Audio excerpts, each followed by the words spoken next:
Assalamualaikum warahmatullahi wabarakatuh. Halo Sobat Dwija. Pada kesempatan kali ini kita akan belajar tema 6 menuju masyarakat sejahtera, subtema 2 membangun masyarakat sejahtera, pembelajaran 2 bersama saya Kak Nur di channel Sang Dwija, media untuk belajar bersama-sama.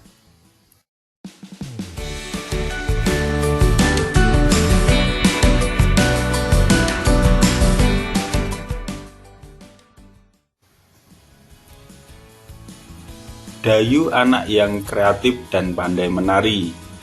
Dayu sering tampil menari di acara pentas seni, baik di sekolah maupun di lingkungan tempat tinggalnya. Kali ini, Dayu akan mengikuti lomba tari dalam rangka memperingati Hari Ulang Tahun Republik Indonesia. Dayu akan menarikan tari tunggal bertema kepahlawanan. Apakah yang dimaksud tari tunggal? Mari kita cari tahu bersama. Ayo membaca. Seperti biasa sobat, Kak Nur akan membacakan teks. Silahkan Sobat Dwija menyimak dengan seksama. Ragam tarian di Indonesia. Indonesia kaya akan budaya, di antaranya karya tari. Setiap daerah memiliki karya tari kreasi yang berbeda-beda. Apakah yang dimaksud tari kreasi? Tari kreasi adalah tari yang gerakannya merupakan perkembangan dari gerak tari tradisional. Tari kreasi tidak memiliki aturan tertentu, baik gerak maupun aspek lainnya yang terdapat dalam tarian.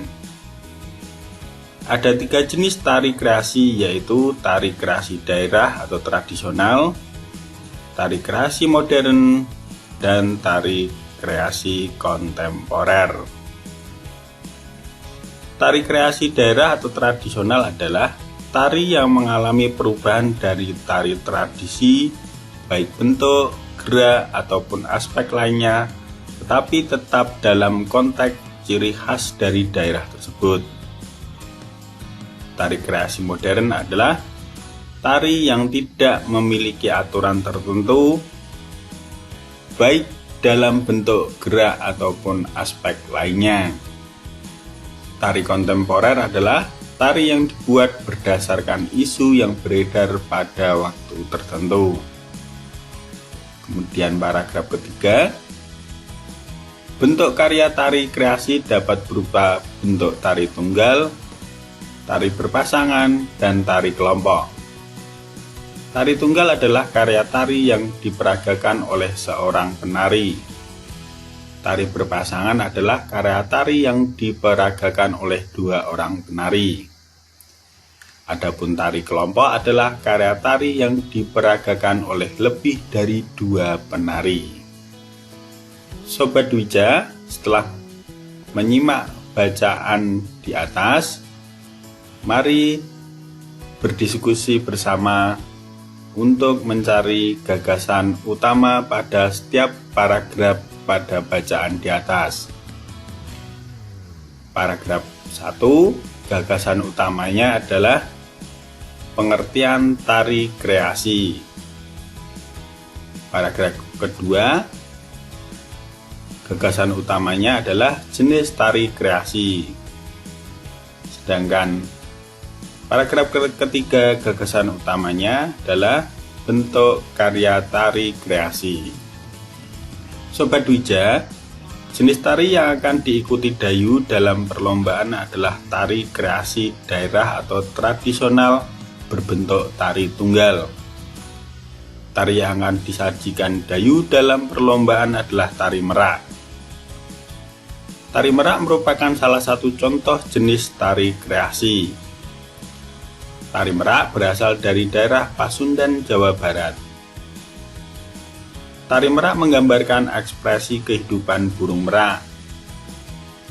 Tata cara dan gerak tari terinspirasi dari kehidupan Merak yang diangkat ke pentas oleh seniman Sunda Raden C.C. Somantri. Masih banyak contoh tari tunggal lainnya. Perhatikan tari Merak berikut. Selain tari Merak, banyak karya tari lain yang berbentuk tari tunggal. Apakah di daerah tempat tinggalmu ada bentuk tari tunggal? Apa nama karya tarinya? Berikut beberapa karya tari berbentuk tari tunggal dari berbagai daerah di Indonesia. Ada tari pendek dari Bali, tari kandakan dari Jawa Barat, tari kelana topeng dari Yogyakarta, kemudian ada tari remo dari Jawa Timur. Tersebut adalah contoh dari tari tunggal. Tarian daerah merupakan akar budaya nasional. Oleh karena itu, kamu berhak dan wajib melestarikan tarian daerah dengan cara mempelajarinya tanpa membedakan asal daerah setiap tarian. Melestarikan tarian daerah berarti melestarikan budaya nasional. Sobat Dwija, mari berdiskusi bersama. Dayu telah mengikuti perlombaan menari. Ternyata perlombaan tari dibedakan atas dua kategori, yaitu kategori anak-anak dan remaja. Dua kategori ini didasarkan atas batasan usia. Untuk kategori anak-anak, batas usia 6 tahun sampai 10 tahun. Sedangkan kategori remaja, batas usia 11 tahun sampai 21 tahun. Masuk kategori yang manakah Dayu? Mengapa demikian? Diskusikan bersama teman satu kelompok belajarmu, tuliskan pada buku tugas dan presentasikan di depan kelas. Baiklah sobat, mari kita jawab bersama. Dayu masuk ke dalam usia remaja karena di depan tadi dikatakan bahwa Dayu kelas 6 dan rata-rata anak kelas 6 berusia 12 tahun, sehingga kategori yang diikuti oleh Dayu adalah kategori usia remaja. Kita lanjutkan, nomor 2. Pengelompokan usia anak-anak dan remaja merupakan bagian dari tahapan perkembangan manusia. Manusia akan mengalami beberapa tahapan perkembangan, mulai dari sebelum lahir, bayi, kanak-kanak, puber, remaja, dewasa, dan usia lanjut. Kamu yang berusia 10-11 tahun termasuk masa awal pubertas. Bagaimanakah perbedaan masa kanak-kanak dan pubertas itu? Coba diskusikan dengan temanmu mengenai ciri-ciri berikut. Baiklah sobat, untuk menjawab pertanyaan ini, mari kita lihat tabel berikut ini. Perbedaan ciri-ciri masa kanak-kanak bagi anak laki-laki dan ciri-ciri masa pubertas bagi anak laki-laki. Yang pertama, pada masa kanak-kanak belum tumbuh rambut halus di ketiak dan alat kelamin, sedangkan pada masa pubertas pada anak laki-laki sudah tumbuhnya rambut halus di ketiak dan alat kelamin. Kemudian yang kedua, saat kanak-kanak suara belum membesar, saat pubertas suara jadi membesar. Belum tumbuh jakun. Pada saat memasuki masa pubertas akan tumbuh jakun. Pada masa kanak-kanak pada anak laki-laki belum tumbuh kumis, jambang, dan janggut. Pada saat masa pubertas tumbuh kumis, jambang, dan jenggot. Berikutnya adalah ciri-ciri perbedaan ciri-ciri masa kanak-kanak bagi anak perempuan dan ciri-ciri masa pubertas bagi anak perempuan. Yang pertama, belum tumbuh rambut halus di ketiak dan alat kelamin. Tumbuhnya rambut halus di ketiak dan alat kelamin. Pada masa kanak-kanak, anak perempuan suara belum melengking, Saat pubertas bagi anak perempuan suara menjadi melengking. Kemudian saat masih kanak-kanak, anak perempuan payudara belum membesar.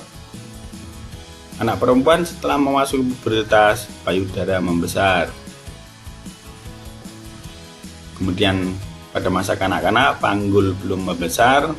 Dan masa pubertas panggul membesar. Demikianlah sobat, sudah kita ikuti pembelajaran bersama Kak Nur bersama-sama. Untuk itu, uji pemahamanmu, ambil buku tulismu dan tulis jawaban dari soal-soal berikut ini. 1. Apakah yang dimaksud dengan tari kreasi? 2. Ada berapa jenis tari kreasi itu? Sebutkan. 3. Berasal dari manakah tari ngremo? Yang keempat, sebutkan ciri-ciri masa pubertas pada anak laki-laki. Yang kelima, sebutkan ciri-ciri masa pubertas pada anak perempuan. Demikianlah sobat pembelajaran kita kali ini, semoga bermanfaat. Subscribe channel Sang Dwija undur diri. Terima kasih. Assalamualaikum warahmatullahi wabarakatuh. Salam peduli pendidikan.